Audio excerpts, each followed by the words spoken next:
Atletantsika farany izay ahazo an'ity trophée mahery ity dia i Ajany Rina Andriaparany izay hipiazakazaka lavitr'izany. Ny mpanao marathon izay ny tena mampalaza nyity atleta ity, efa nanomboka ny taona 24 izy no navita zavatra maro, navita dingana maro raha eo amin'ny zava-bita izany, ary tsy mijanona izany hatraty amin'ny taona 2024 izy indray izany zao no ampahafantaritsika aminareo mpijery amin'ity hariva ity.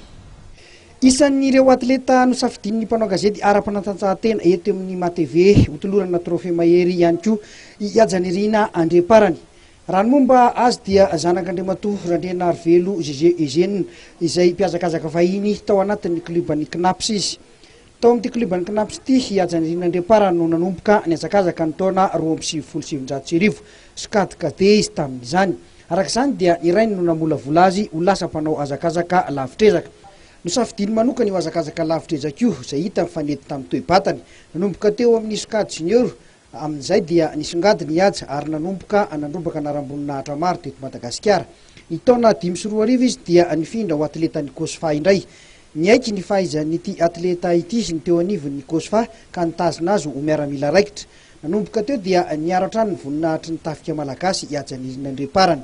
Ny safidy ny taranja ho an'olo tokana ny tena koa izy no ny antony tsy fitovikevitra loatra eo amin'ny taranja iraisana. Sotranao aloha no miasaka ny fanontaniana. Ny tiako marihana moa zany ny natonga anao hoe nanao atletisme zany dia io ihany ny toe-tsaina tsy mitovy amin'ny samy atleta, dia loko nanao individuel zany.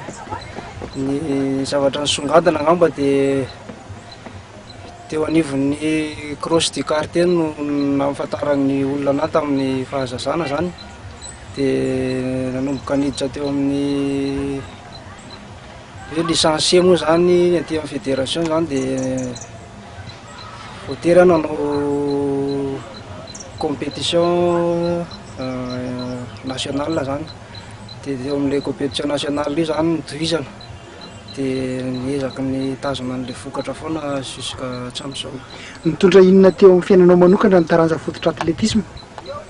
Ny taranja fototra atletisme moa zany azo lazaina hoe nampivoatra ny fiainako ihany ilay izy, satria raha tsy nanao an'ilay fototra atletisme zany dia sarotra amin'ny olona ny hijery anahy, ary eo ihany koa ilay objectif hoe ilaina ny fanompo-pirenena zany eo amin'ny resaka fanatanjahantena.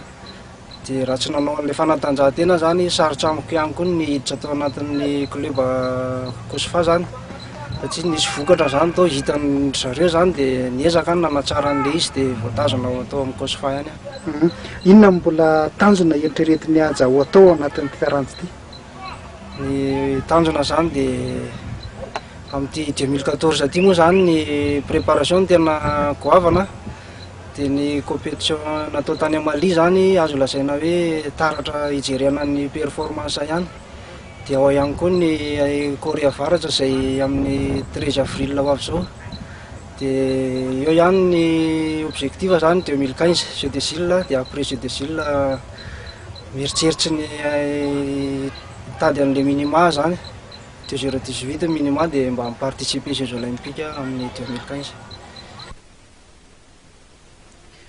Toy izao ary no zava-bita nyity atleta malagasy ity.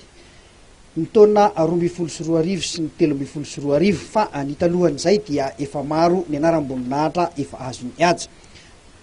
2024 ary metaly volamena tamin'ny cross country teto Madagasikara io. Taona 2024 ihany metaly volamena tompon-daka régional ny Analamanga cross country. Taona 2024 ihany fahatelo amby roapolo izy tamin'ny marathon de Paris. Mbola io taona io ihany metaly volamena tamin'ny marathon de Saint-Paul tatsy amin'ny La Réunion. Metaly volafotsy marathon de Tana. Taona 2024 laharana fahadimy izy tamin'ny marathon de Bamako izay nitanterahana tany Mali. Taona 2024 metaly volamena tompon-dakan'ny Madagasikara amin'ny 5,000 metatra sy ny 1 alina metatra. Taona 2024 lalao iraisam-pirenena ndraisan'ny farany tany Bamako Mali ny volana janoary teo, laharana fahavalo izy.